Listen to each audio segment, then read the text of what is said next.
Assalamualaikum warahmatullahi wabarakatuh. Perkenalkan, nama saya Diana Eka Sintia dengan NIM 13123.060 dari kelas Hukum Perdata Internasional A.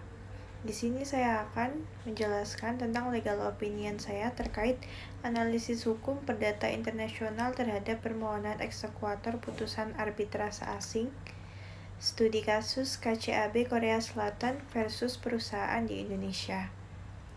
Yang pertama ada identitas para pihak. Pemohon eksekutor yaitu perusahaan asal Korea Selatan, pemenang putusan arbitrase KCAB. Termohon eksekutor yaitu perusahaan konstruksi atau infrastruktur asal Indonesia yaitu pihak yang dikalahkan. Duduk perkaranya yang pertama adanya hubungan hukum perdata berupa kontrak proyek infrastruktur lintas batas negara. Selanjutnya terdapat klausul arbitrase yang menyepakati Korean Commercial Arbitration Board (KCAB) di Seoul sebagai forum penyelesaian sengketa dan hukum Korea Selatan sebagai hukum material. KCAB telah menjatuhkan putusan final yang menghukum termohon untuk mengganti kerugian. Pemohon mengajukan permohonan eksekuator ke Pengadilan Negeri Jakarta Pusat tahun 2021 sampai dengan 2022 karena aset termohon berada di wilayah hukum Indonesia atau lex loci execution.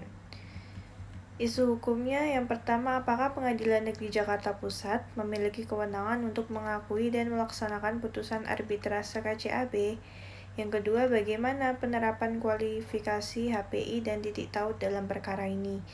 Yang ketiga, sejauh mana asas ketertiban umum dapat menghalangi pelaksanaan putusan tersebut di Indonesia?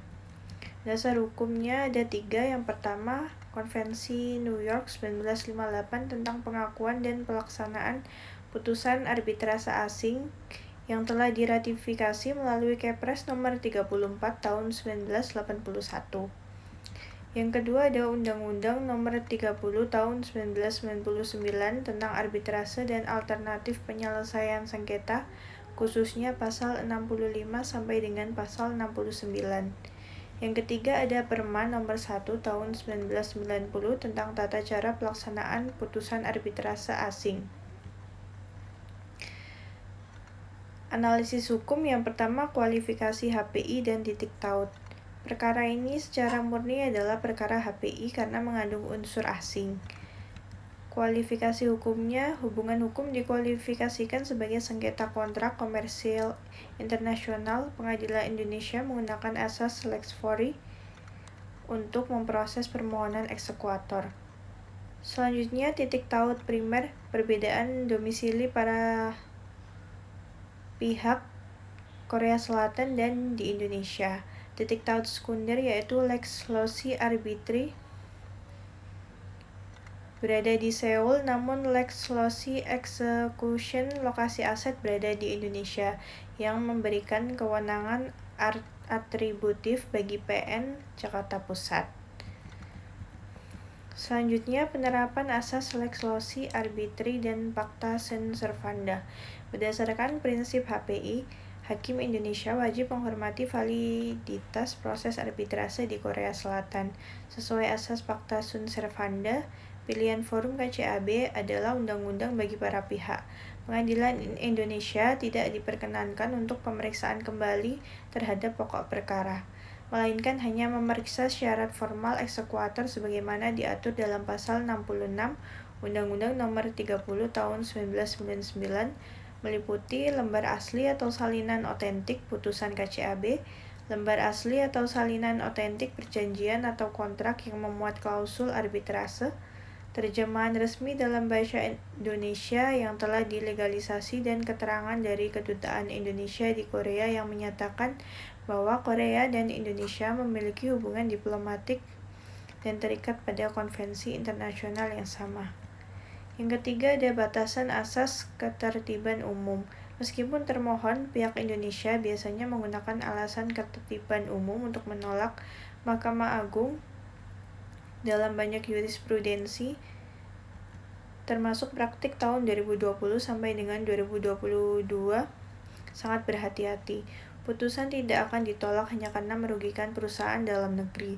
Putusan hanya ditolak jika isinya melanggar moralitas atau kebijakan publik yang sangat mendasar. Misalnya, putusan terkait perjudian atau narkoba yang ilegal di Indonesia. Yang keempat, isu due process of law dan proses ex parte. Terkait praktek pemberian eksekuator secara ex parte, yaitu tanpa memanggil termohon, hal ini secara formal dibenarkan oleh Undang-Undang Nomor 30 Tahun 1999, namun secara hukum perdata internasional, jika termohon dapat membuktikan bahwa mereka tidak diberikan kesempatan yang cukup untuk membela diri selama proses di KCAB Seoul, maka berdasarkan pasal 5 ayat 1 huruf B Konvensi New York 1958, pengadilan Indonesia memiliki alasan kuat untuk menolak eksekuator tersebut. Kesimpulan dan saran. Permohonan eksekuator putusan arbitrase KCAB merupakan tindakan hukum yang sah secara internasional berdasarkan Konvensi New York 1958 dan secara nasional berdasarkan Undang-Undang Nomor 30 Tahun 1999. Pengakuan ini merupakan bentuk kepatuhan Indonesia terhadap asas Pacta Sunt Servanda dan otonomi para pihak dalam menentukan forum penyelesaian sengketa lintas batas. Pengadilan Negeri Jakarta Pusat menentukan forum. Pengadilan Negeri Jakarta Pusat tidak hanya bertindak sebagai pelaksana administratif, melainkan sebagai filter yuridis otoritas penyangga yang memiliki mandat untuk menyeimbangkan antara komitmen pada kepastian hukum global dengan perlindungan terhadap kedaulatan hukum nasional. Melalui instrumen asas ketertiban umum, pengadilan memastikan bahwa putusan asing yang akan dieksekusi tidak mencederai nilai-nilai fundamental, moralitas, dan kebijakan publik Indonesia. Meskipun praktik di lapangan pada periode tersebut seringkali bersifat ex parte atau sepihak, hal ini menunjukkan efisiensi dalam mendukung iklim investasi, namun perkembangan hukum ke depan pasca 2024 mengarah pada penguatan prinsip due process of the law untuk menjamin keadilan prosedural bagi pihak termohon tanpa mengurangi martabat putusan arbitrase internasional itu sendiri.